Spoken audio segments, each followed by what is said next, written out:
तो hello way guys, मैं आपके लिए लेकर आ चुका हूँ नेशनल अचीवमेंट सर्वे। मतलब कि कल आपके जो 12 नवंबर को सर्वे होने वाले हैं उसके मैं बहुत ही इम्पोर्टेंट क्वेश्चन लेकर आ चुका हूँ। मतलब कि इस वीडियो को आपने पूरा कम्प्लीटिव वॉच कर लिया तो आपके 70% अंक कहीं नहीं जाएंगे। मतलब 70% अंक आपके आएंगे पेपर में, अगर ये वीडियो आपने कंप्लीट देखा। ऐसे ऐसे क्वेश्चन बताने वाला हूँ बहुत ही इम्पोर्टेंट, जो आएंगे ही आएंगे। तो पहला क्वेश्चन हम पढ़ते हैं। असहयोग आंदोलन के अंतर्गत भारतीय जनता को विदेशी वस्तुओं का बहिष्कार कर देसी वस्तुओं का उपयोग करने को कहा गया था। इस आंदोलन के दौरान निम्नलिखित में से कौन सी वस्तु का बहिष्कार मुख्य रूप से किया गया था? तो इसका उत्तर जो है वो मेरे भाई कपड़ा है। मतलब सी वाला कपड़ा का जो असहयोग आंदोलन के अंतर्गत भारतीय जनता विदेशी वस्तुओं को मंगवाया बहिष्कार किया था तो कपड़ों का किया था। तो सी ऑप्शन सही हो जाएगा इसका। तो दूसरा क्वेश्चन हम पढ़ते हैं।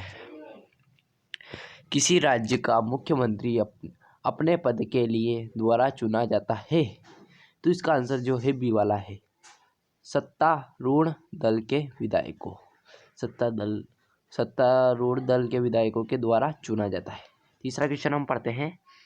कुछ फसलें ढलान वाली भूमि पर बेहतर तरीके से उगती है, जिस वजह से उन्हें अधिकतर पहाड़ी इलाके में उगाया जाता है।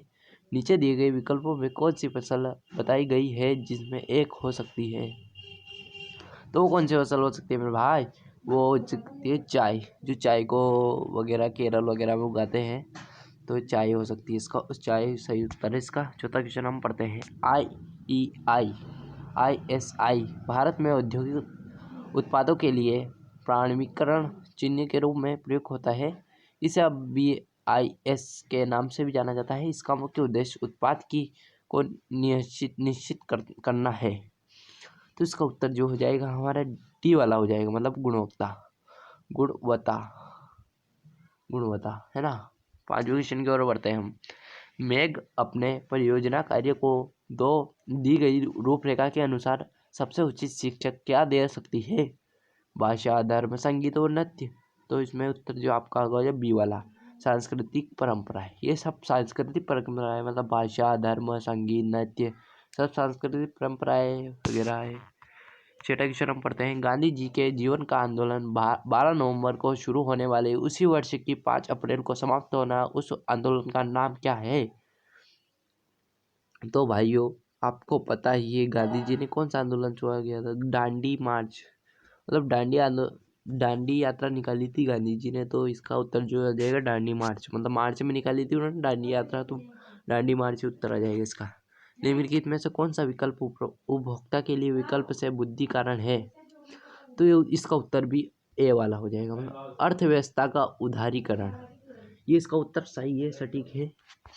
आठवां क्वेश्चन की ओर बढ़ते हैं। नीचे दिए गए नक्शे में भारत की मिट्टी अनेक प्रकार से दिखाई जा रही है। नक्शे को ध्यान में रखते हुए प्रश्नों का उत्तर दें। काली मिट्टी, जलोढ़ मिट्टी, ताप वगैरह। तो गंगा मैदान में किस तरह की मिट्टी पाई जाती है? तो सी वाला उत्तर तो सही हो जाएगा इसमें, जलोढ़ मिट्टी। गंगा मैदान में अधिकतर जलोढ़ मिट्टी पाई जाती है। नौवें क्वेश्चन की ओर हम बढ़ते हैं। भारत के कुछ हिस्से में हिमानी शुद्ध जल मुख्य स्रोत है। इन क्षेत्रों के लोग जल संचरण के लिए हिम नदी की धारा का मार्ग बदलकर पानी की छोटी टंकियों में भर लेते। बहुत छोटी टंकियाँ होती थी, उनमें भर लेते थे वो। और इस प्रकार की नवीन तकनीक का शाम के समय प्रयोग करने वाले हम हिमनी अपेक्षाकृत पिघल हो जाते थे। निम्नलिखित में से कौन सा क्षेत्र तकनीक का प्रयोग होता था? तो कौन सा होता था? लद्दाख क्षेत्र। लद्दाख क्षेत्र में बहुत तकनीकी का प्रयोग होता था। तो 10वें क्वेश्चन की ओर बढ़ते हैं। गांधी जी के अलावा निम्नलिखित व्यक्तियों में से किसी का महात्मा गांधी के खिलाफ दिया गया उन्हें पहचाने।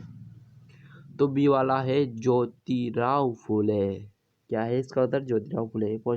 इस पोस्टर को देखें। बिन बुलाया भारतीय मेहमान साइमन वापस जाओ। तो इसका मतलब क्या है? यह वर्ष की बात है। तो यह कौन सा वर्ष की बात है? 1928 के बात है ये भाई। तीसरा वाला सी वाला ऑप्शन सही रहेगा इसका सटीक। तो 1928 में बात की दी है। भारतीय इलाकों में घरों को एक बांस के लोठे पर बनाया जाता है क्योंकि वह जमीन की गीली होती है तथा सांप, बिच्छू, जोंक आदि की कई जिन जीव जंतु का घर भी होता है। निम्नलिखित विकल्पों में से कौन सा राज्य से इस प्रकार घर पर जाए? तो कौन सा राज्य है? वो है अरुणाचल प्रदेश। कौन सा है सही? अरुणाचल प्रदेश।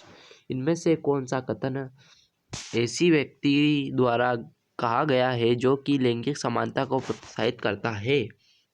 तो इसका उत्तर भी हो जाएगा ए वाला। मतलब महिलाओं को सरकारी कार्यालयों में नौकरी की कोशिश करनी चाहिए और पुरुषों की तरह सरकार में लाभ लेना चाहिए। 14 क्वेश्चन की ओर बढ़ते हैं। दक्षिण अफ्रीका में रहने के दौरान गांधी जी ने निम्नलिखित मसाले में से भी किस कष्ट हुआ? किस मसाले से मतलब भारतीय लोगों की अपमानजनक स्थिति को देखकर गांधी जी को क्या कष्ट हुआ कि भारतीय लोग जो है वो अपमानजनक स्थिति में जी रहे हैं, तो वहाँ चलकर उनको बचाए। 15वां क्वेश्चन आता है। लगभग 50% मनुष्य की आबादी पृथ्वी के 10% भूमि के क्षेत्र पर रहती है, जिसकी विशेषता एक समान है। निम्नलिखित में से कौन सा विकल्प यह है 10 भूमि क्षेत्र हो सकता है? तो इसका उत्तर जो हो जाएगा मेरे भाइयों ये वाला, समुद्री तट और नदी तट। इसका उत्तर ए वाला है, मतलब समुद्री तट और नदी तट के भूमि पर क्षेत्र पर हो सकता है। निम्नलिखित चित्र को मदद की प्रश्नों का उत्तर दे।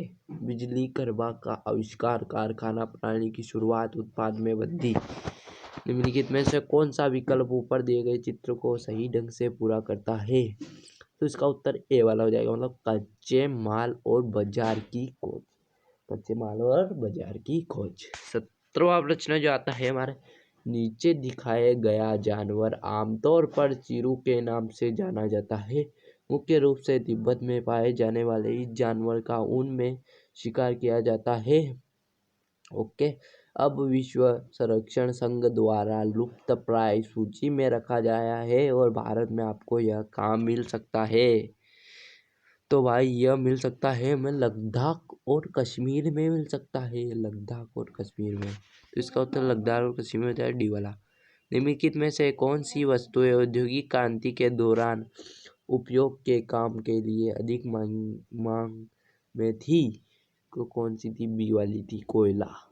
कोयला सबसे ज़्यादा पहले जो ज़्यादातर कोयला ही चलता था, मतलब ट्रेन वगैरह सब कोयले से चलती थी, तो कोयले की ज़्यादा मांग थी उस टाइम। 19वां प्रश्न क्यों आता है, कोई भी प्राकृतिक संसाधन जैसे कि लकड़ी, ऊर्जा जिनकी प्राकृतिक रूप से फिर भी पूर्ति हो सकती है उसे नवीकरणीय संसाधन कहते हैं। जिस संसाधन की प्राकृतिक रूप से पूर्ति ना हो सके उसे गैर नवीकरणीय संसाधन कहते हैं। निम्नलिखित में से कौन सा संसाधन को ध्यान में रखते हुए एक नवीकरण प्राकृतिक संसाधन है? तो वो पानी प्राकृतिक संसाधन है जिसे हम नवीकरण प्राकृतिक संसाधन के नाम से जानते हैं। तो ये उसका उत्तर है। मतलब अब इस वीडियो में इतना ही, मिलता है अगले नेक्स्ट वीडियो में। चैनल को सब्सक्राइब नहीं किया है, सब्सक्राइब कर लें।